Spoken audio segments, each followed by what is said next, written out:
My name's Elijah Delport. I was a fashion videographer working for brands such as Culture Kings, Johnny Big, and Champion since 2019, and today I'm answering your questions about how to market a clothing brand. This first question is from Mode, and he says, any photo shoot tips? Hi everyone, I have around 3 months of camera experience, and I've just finished shooting my first ever brand shoot and photo shoot in general, and captured these raw photos. Took around 1.5 thousand photos. I gotta say, Mode, for a first shoot, you have done a pretty solid job, so well done, congratulations. Reading on, I'm looking for advice on how to color grade and post-process them effectively. The most important thing when post-processing your images is to make sure you retain the colors of the original garments. Now, this isn't such an issue because you're only working with black and white from what I can see here.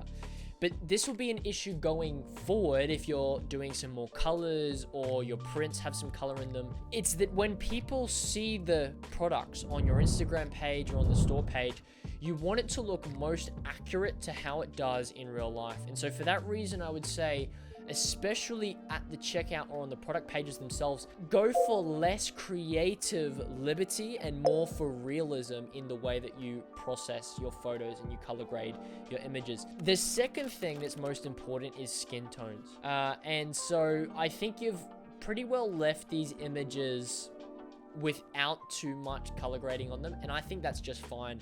And so that's why I would suggest that your main problems isn't the color grading, but I will say some things about the shoot itself.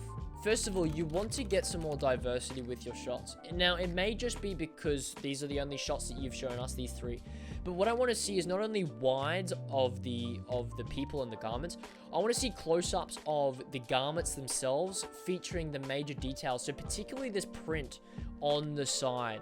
I want to see a close-up, not only on a flat lay, but also with someone wearing the garment. Now, I'm sure you've taken these. I'm just adding this detail in case you haven't. The other thing is I want to see each garment by itself. Every single one of the photos that you have here uploaded has 2 or more people in it, 2 to 3 people. What you need to do is you need to make sure that you capture each garment on its own, because you might have separate product pages for each of these 2 colorways.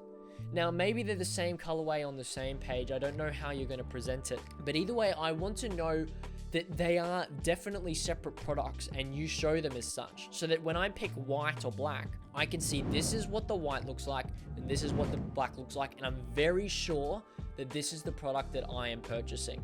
So make sure you get each individual garment by themselves, you get wide shots as you have, and also you get close-ups including the details of the product. Now, speaking about product shoots as a whole, there's 2 main photo shoots that I want you to keep in mind.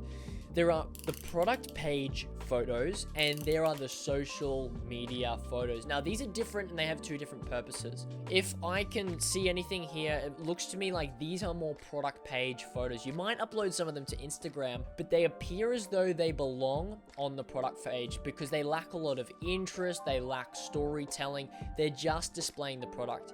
And so that's because the product page is just designed to show me very clearly what I'm buying and what the features are of that thing. It's kind of like the last step before I actually purchase. Now, that's a different purpose to Instagram, or social media in general, which is more about who's wearing it and what they're doing, or the lifestyle behind the garment, because this is how you get your customers in the first place. On Instagram, I'm not really here just to see product ads. I'm not here to see studio shoots. There's nothing about that interests me. But what I want to see is lifestyle content, something that entertains me, something that tells me a story, or that's more about the people that are wearing the product. And so what I would suggest is to do also a shoot for every single one of your campaigns outside the studio in the real world that does 2 things. Yes, it captures the product so that I can see that it's something I like, that I want to buy or not. However, more than that, it also tells me a story about the lifestyle behind those that wear the product. And so just having a look here at your garments, you have a quote that says, "Rock bottom builds more heroes than privilege." And it's called Not High Club as well. So I imagine that the story or the lifestyle behind your brand is something to do with getting motivated, making something of your life, working towards something bigger than just wasting it away. And so what I would do is I would break down different lifestyle points that someone who lives the not high club lifestyle might actually do in their daily life. And you use those points to influence the product shoots that you do. And so, like, for example, I'm thinking here, if it's about rock bottom and how that actually builds character in a person, I'm going to be taking product photos in rough areas. And I'm going to be thinking about people that are grinding at their dreams alone, and basketball, and people playing chess, and, someone who's a paper boy, who's just doing hard jobs just so he can form his character and become the person he wants to be, achieving what they want to achieve. A good place to go for this is Pinterest. And so what I would do here is I would simply search streetwear or streetwear shoot. And I would look through here, particularly taking note at images that I feel best represent the brand identity or the brand lifestyle. For example, this one is about this guy who's in maybe some low socioeconomic or demographic area. And so just the location that we put these characters in, not just models, but characters in, tells a story about the lifestyle behind the brand. It's a very good one for Instagram. You could put this on the product page as well, but maybe less so. Maybe that's all it's for. Or how about this image here? You've got a group of guys. They're in a very graffitied, vandalized area. One's holding a bat, one's smoking in the background. And maybe it's about this idea again of being brought up in a rough area and how that forms character in you as an individual. Maybe you have a choice to create something of your life or not. This could be in line with the brand identity that you're trying to communicate through your garments. Finally, this image right here is a good one that tells a story of mental toughness and working at things alone. And maybe if that's the identity that you're trying to sell mode, you can get a picture for what could my models be doing in the shots that represents the brand identity more than just standing around and looking good with the garments on. My action step for you mode is if you want to elevate your product photos, then go away, look through Pinterest for 30 minutes and record a mood board of all these different models that are doing things that you could see someone doing who lives your lifestyle, the lifestyle behind the not high club, and use those as inspiration for your next clothing drop. I hope this helps. Now for question number 2 is from Luke. It says, my first fashion film. So I created my first ever fashion film, which I think turned out pretty good. Obviously there are some little things that I could do better, but let me know what you think. All right, Luke, we will let you know what we think. Let's watch the fashion film now.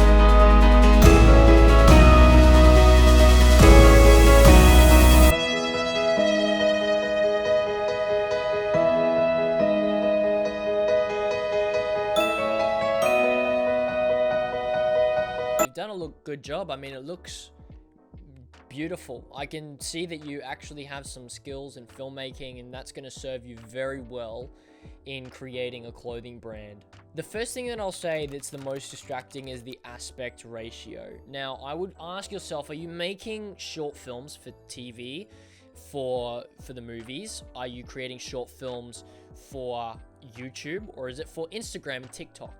And if your main audience or your main customer base is going to be coming from Instagram or TikTok or social media platforms like this that are short form, then please change the aspect ratio from 16:9 to 9:16. And 9:16 is 1080 by 1920, which means 1080 on the top, 1920 on the sides. It's just that short form vertical iPhone format, and it's just so much more pleasant as a viewing experience than seeing this tiny little frame, although it may be cinematic or whatever, and you're just gonna bring more people in than you're gonna push people away if you have it in this little tiny frame. The viewing experience just isn't as nice.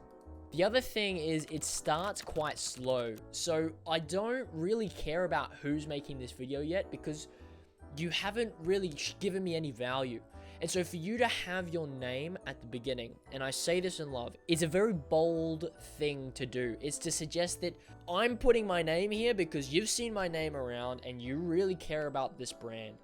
But if you're a smaller brand, the truth is that nobody really cares about your brand yet. Nobody cares about your name. Nobody cares about your products. Nobody cares about this fashion film that you're creating.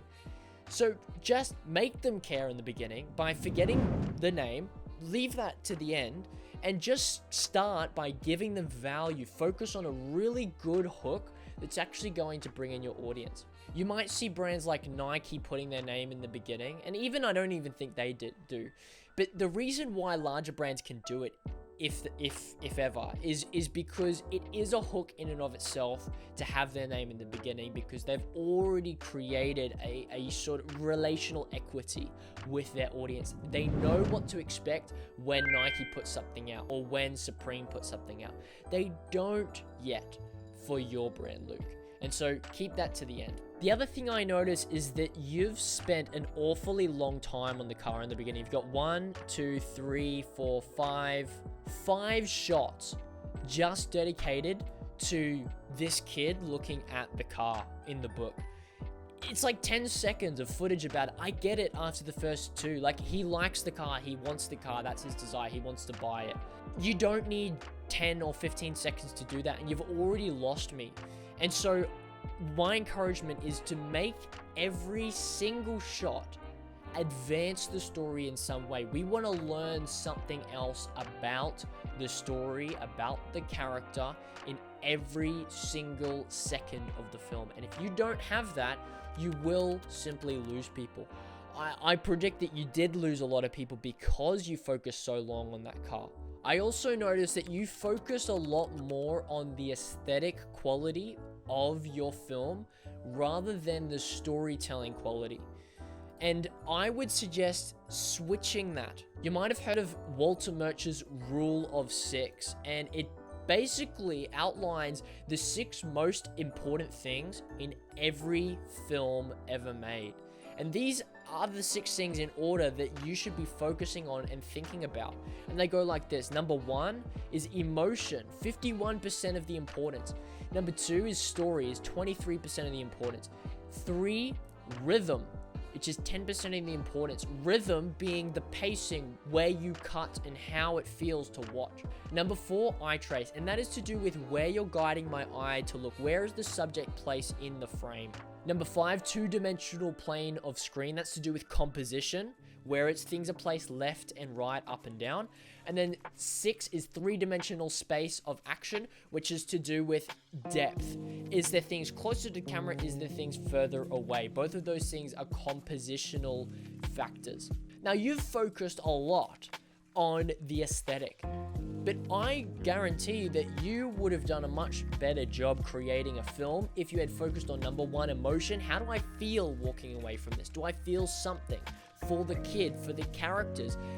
And story, number 2, what is the conflict and what is the resolution? How do I resonate with that? Then simply making a pretty looking video. Pretty looking videos are everywhere. They're not in short supply, but good stories certainly are.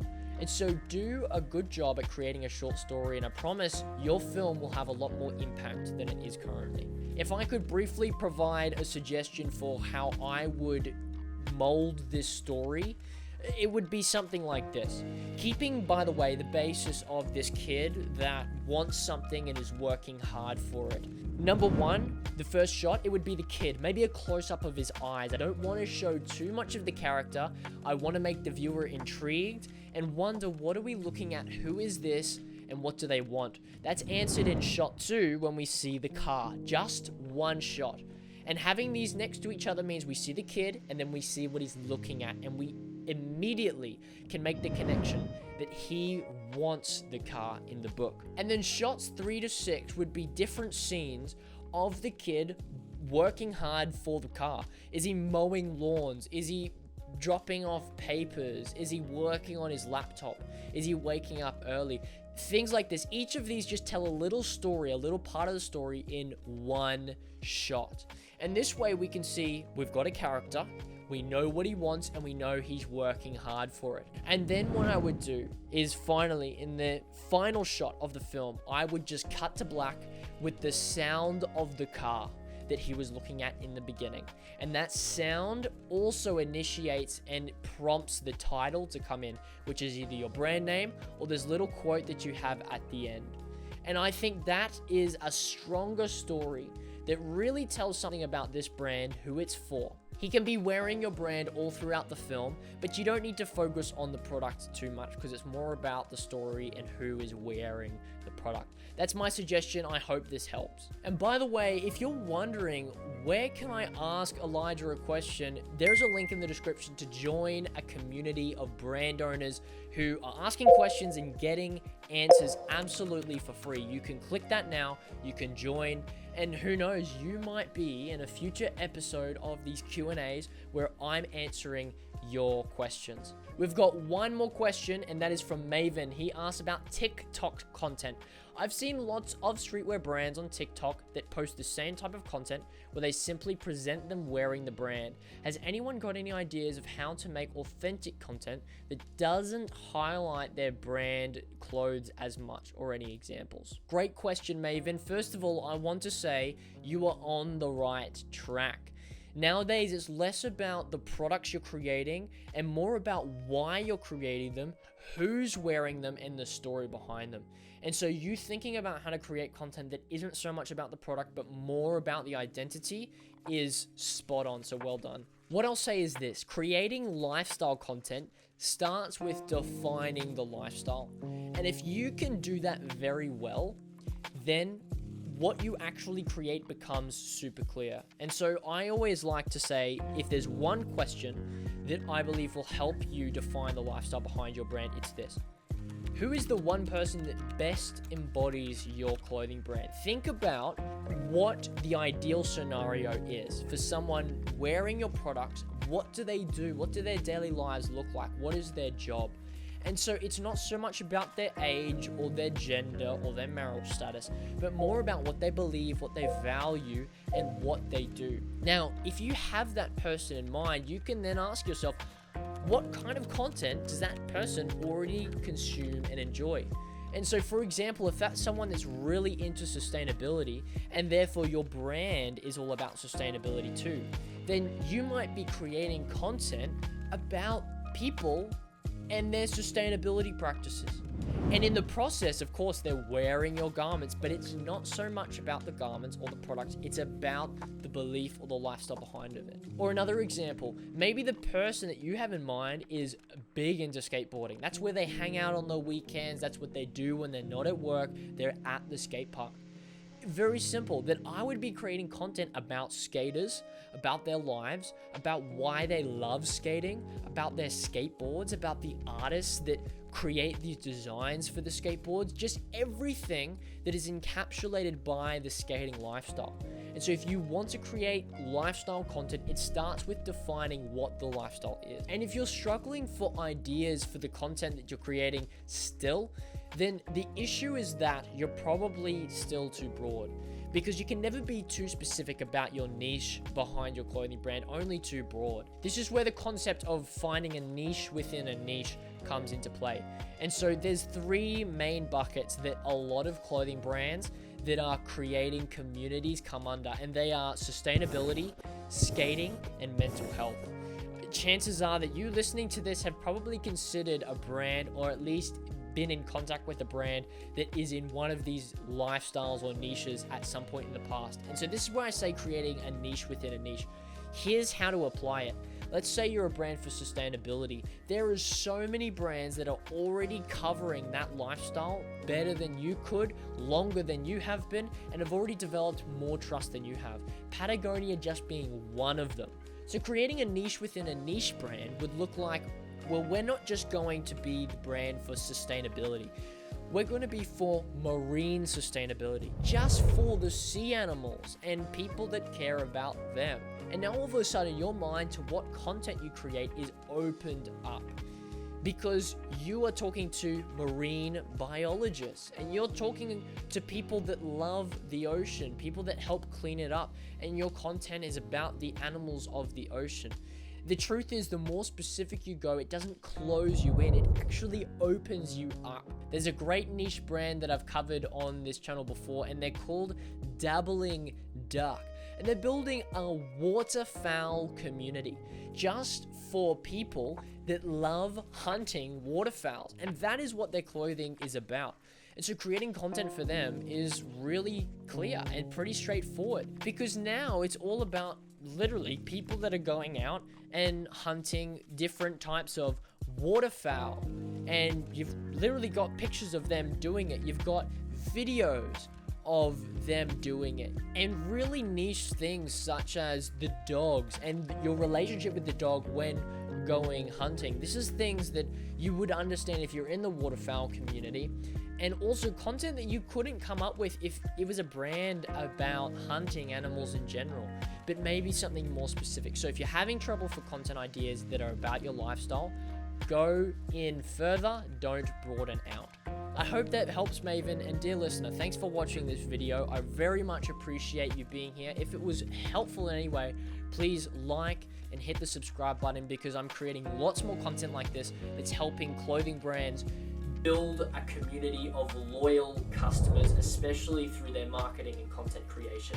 And if you want your question answered, you can simply go to the link below, join the community, ask your question, and you might just find yourself on a future Q&A video. Well, that's all from me. I'm Elijah Delport, and thanks for watching.